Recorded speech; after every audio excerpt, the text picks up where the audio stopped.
Students, today's topic is cell size. आज का जो टॉपिक है वो है सेल साइज। मीन्स जो सेल होती है वह किस रेंज में है, बहुत बड़ी होती है या छोटी होती है, इसके बारे में आज हम पूरा डिस्कस करेंगे।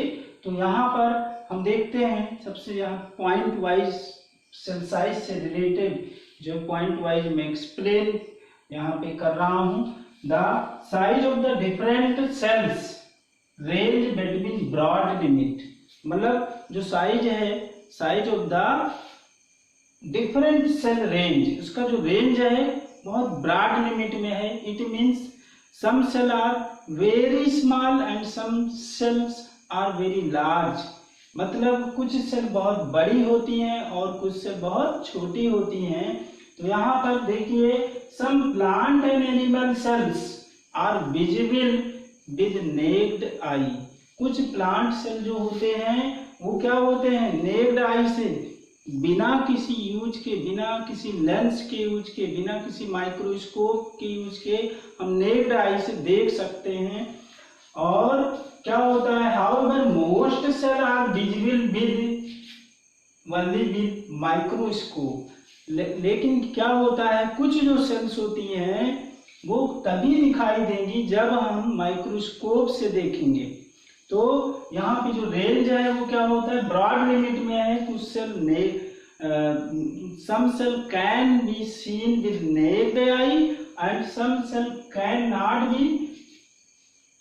B see with naked eye. We can see only with the help of microscope. Microscope जो होता है एक ऐसा इंस्ट्रूमेंट होता है जो बहुत ही स्मॉल पार्टिकल को बहुत बड़ा करके दिखाता है, उसका मैग्निफिकेशन जो है बढ़ा देता है।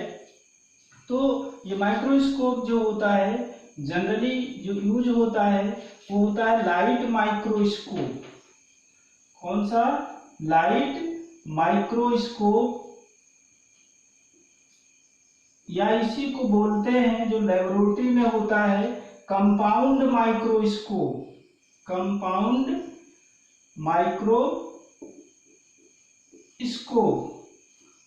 तो ये हम लोगों के स्कूल में ये माइक्रोस्कोप होते हैं और इन्हीं के हेल्प से हम क्या करते हैं, जो बहुत ही छोटे सेल होते हैं, बहुत ही स्मॉल सेल्स होते हैं, उनको हम देखते हैं किसके थ्रू, लाइट माइक्रोस्कोप या कंपाउंड माइक्रोस्कोप। यहाँ पर इसको लाइट माइक्रोस्कोप इसलिए बोलते हैं क्योंकि सनलाइट के यूज से ही हम देख सकते हैं। इसके अलावा एक और माइक्रोस्कोप होता है जिसको बोलते हैं इलेक्ट्रॉन माइक्रोस्कोप। इलेक्ट्रॉन माइक्रोस्कोप, यहाँ पर इलेक्ट्रॉन का यूज होता है ऑब्जेक्ट को देखने के लिए। और यहाँ पर जो इसमें याद करने वाली चीज है, इसके डिस्कवरर को याद रखना है। इलेक्ट्रॉन माइक्रोस्कोप को जो डिस्कवर किए थे वो थे knoll and Ruska. Knoll and Ruska ने इसको डिस्कवर किया था। इलेक्ट्रॉन माइक्रोस्कोप क्वेश्चन इसमें ये पूछा सकता है, हु डिस्कवर्ड इलेक्ट्रॉन माइक्रोस्कोप। तो आंसर जो हो जाएगा वो नॉल एंड रस्का हो जाएगा।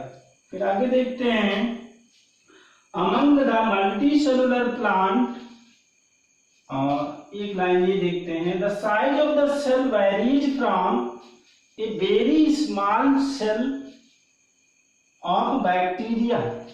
मतलब जो रेंज है वो क्या होगा, बहुत छोटा, very small cell of bacteria, जिसका जो रेंज है 0.2 to 0.5 माइक्रोमीटर। और आपको ये पता होना चाहिए 1 micrometre is equal to 10 to power -6 metre. 10 to power -6 metre ये होता है, ये याद रखना है। तो ये very large egg of ostrich.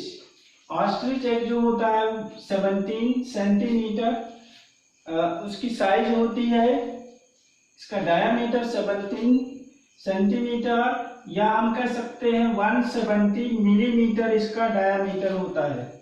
तो जो size of the size of cell varies from very small to very large।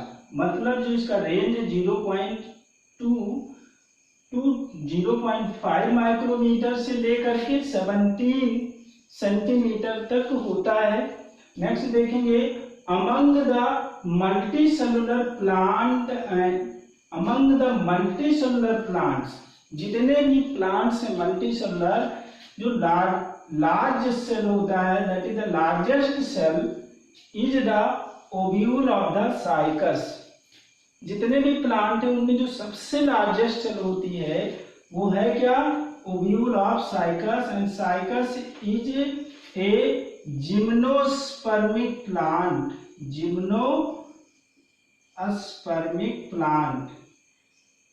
यहाँ पर आपको पता होना चाहिए जो प्लांट हैं उनको 5 ग्रुप में डिवाइड किया गया, algae, bryophyta, pteridophyta, gymnosperm and angiosperm.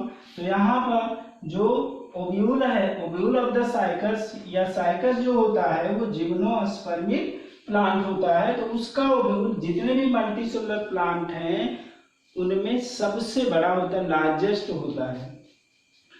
अब हम कुछ देखेंगे जो वन वर्ड क्वेश्चंस हैं। वन वर्ड क्वेश्चन से रिलेटेड जो है टॉपिक ये है कि एक एक नंबर में क्वेश्चन पूछे जा सकते हैं। Longest cell of the human body, सबसे बड़ी सेल हम लोगों की बॉडी की होती है, that is called nerve cell और न्यूरॉन। उसको क्या बोलते हैं, नर्व सेल होती है या न्यूरॉन, उसी को कहते हैं। और इसकी जो लेंथ होती है वो होती है 1 मीटर लॉन्ग, 1 मीटर तक ये बड़ी होती है।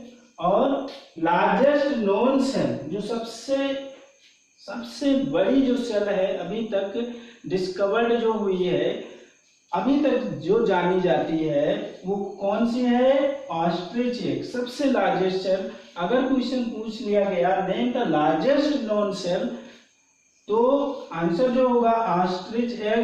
इसका जो डायामीटर होता है वो कितना होता है, 170 millimetre. And the smallest known cell, जो स्मॉलेस्ट नोन सबसे छोटी जो सेल होती है अभी तक जो पता चली है वो क्या है, माइकोप्लाज्मा गैलीसेप्टिकम। और ये होती कितनी है, 0.1 माइक्रोमीटर। तो सबसे छोटी जो सेल है वो कौन सी है, माइकोप्लाज्मा गैलीसेप्टिकम।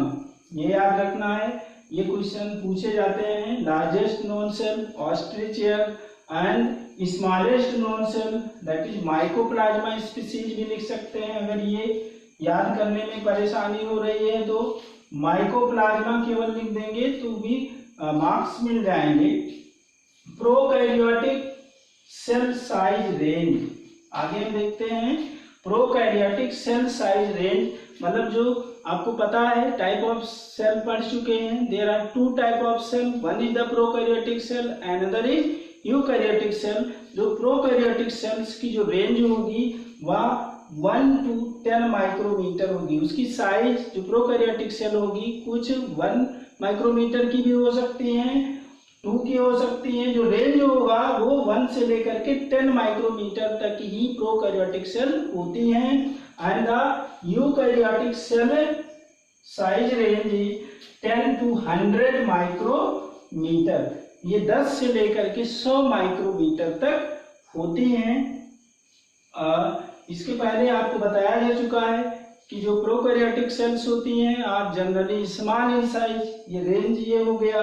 और eukaryotic cell are generally large in size, जिसका रेंज है 10 to 100 माइक्रोमीटर।